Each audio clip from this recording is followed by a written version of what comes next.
बिस्मिल्लाहिर्रहमानिर्रहीम। अज़ीज़ तलबा, आज के सबक में हम पढ़ने जा रहे हैं एक ख़त जिसका उन्वान है वालदा के नाम। ये ख़त जो है इसमें मौसम गर्मा की तातीलात का ज़िक्र है। तो आइए आज के सबक का आगाज़ करते हैं। अज़ीज़ तलबा, इम्तिहानी नुक्ता नज़र से लिखे गए ख़त में हम इब्तदान में लिखते हैं इम्तिहानी मरकज़, और उसके नीचे जो है वो हम तारीख़ डालते हैं। यहाँ मैंने तारीख़ जो है वो डाल दी है 20 मई और 2023। 20 के बाद मैंने जो है वो डैश लगाया। ये आपने बात जो है वो ज़हन में रखनी है कि इन्होंने 20 के बाद स्लैश लगाया। स्लैश का कहीं पर जो है वो कोई कंसेप्ट नज़र नहीं आया, तो इसलिए या तो वो खाली जगह छोड़ देते हैं, यानी कि 20 के बाद सिर्फ मई लिख देते हैं। लेकिन जब हम उर्दू में जो है वो डेट्स डालते हैं तो मतलब अब हम जो है वो लिखेंगे 12 अप्रैल, तो वो फिर गड़बड़ सा हो जाता है। इसलिए जो है वो तारीख के बाद जो है वो बीच में डैश डाल दिया करते हैं। तो ये चीज़ आपने ज़हन में रखनी है।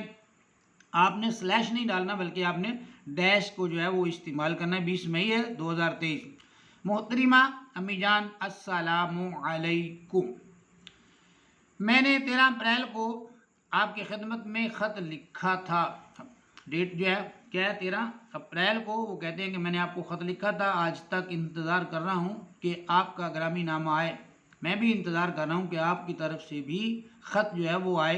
तो जवाबन कुछ अर्ज़ करूँ मगर मुंतज़र ही रहा, अभी तक ख़त नहीं आया बल्कि मैं इंतज़ार ही करता रहा। अब मई का महीना ख़त्म होने को है। अज़ीज़ तलबा, यहाँ पर लफ्ज़ जो महीना है उसकी इमला पे हमने गौर करना है। महीना इसने लिखा है अलिफ से, हम अमूमन लिखा हुआ हे से देखते हैं और हे से ही लिखते हैं।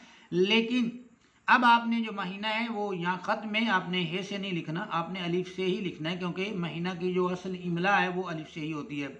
अब मई का महीना ख़त्म होने को है और जून की आमद है। जून आ रहा है, मई ख़त्म हो रहा है। ये महीना खसूसी तौर पर गर्म होता है, इसलिए मौसम गर्मा की तातीलात इस महीने में, यानी कि ये जो तातीलात का लफ्ज़ है ये छुट्टियों के लिए इस्तेमाल होता है। तो मौसम गर्मा की तातीलात जो है वो कहते हैं कि इस महीने में हुआ करती हैं।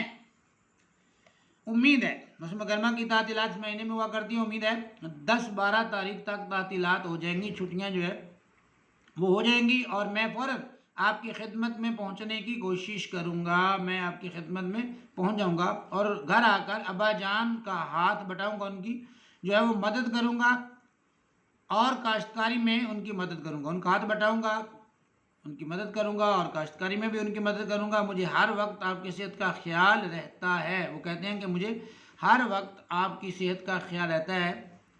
मैं आपकी सेहत के मुतालिक उसके बारे में सोचता रहता हूँ। खुदा करे कि आपका साया हमेशा हमारे सर पर कायम रहे और हम आपकी दुआओं की बरकत से इस काबिल हो जाएं कि मुल्क और कौम की खिदमत कर सकें। मैं हर नमाज में आपके लिए दुआएं मांगता हूँ। आपकी दुआओं ने मुझे 10वीं जमात में पहुँचाया है और आइंदा भी मेरी तरक्की में रफ़ीक रहेंगी। रफ़ीक मददगार, साथी के मानी में आता है। ज़्यादा आदाब और उसमें के बाद है वस्सलाम। और आपका बेटा, आपके बेटे के बाद फिर आपने जो है वो अरशद महमूद नाशाद नहीं लिखना बल्कि आप जो है वो लिख देंगे अलिफ बे और जीम, आप जो है वो लिख देंगे। तो अज़ीज़ तलबा, हमारा ये ख़त यहाँ पर हो गया मुकम्मल। मिलते हैं हम अगले सबक के साथ, तब तक के लिए अपना बहुत सा ख्याल रखिएगा। अल्लाह हाफिज़।